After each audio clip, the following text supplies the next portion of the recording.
Ayan mga palangga, no? Ngayong hapon, maghapong umuulan sa Metro Manila.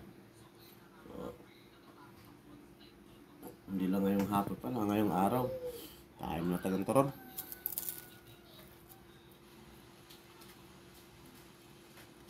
Kasi alam mo,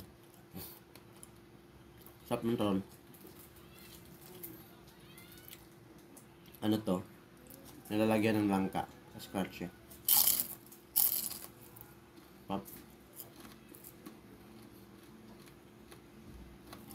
Saging, tapos may langka siya.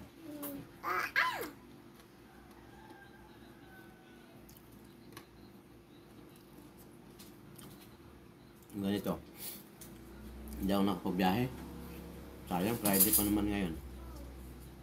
Ang nangyari kasi maghapong ulan mula umaga.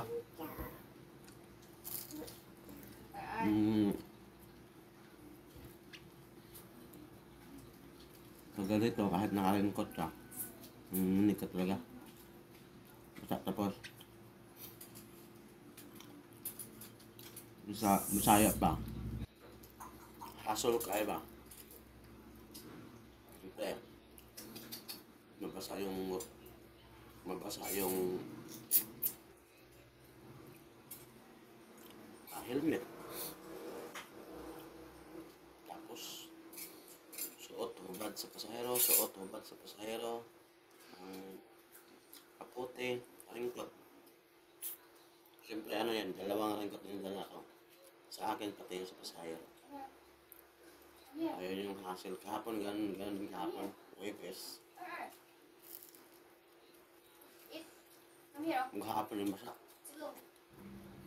Ang hassle siya. O kalong ang ulan, portion, yung ulan dito, doon wala. Kasi kahit pa paano, mga pagpahinga rin. Pero pagka maghapon yung ulan, hirap.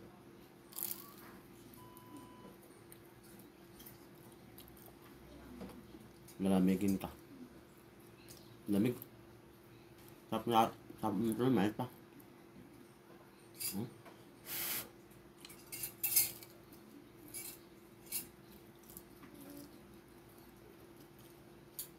Ganito.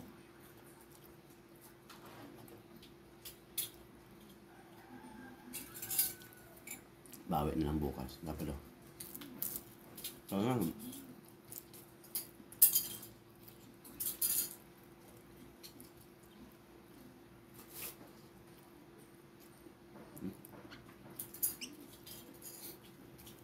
Mga ganito lang. Ingat mga palangga. God bless.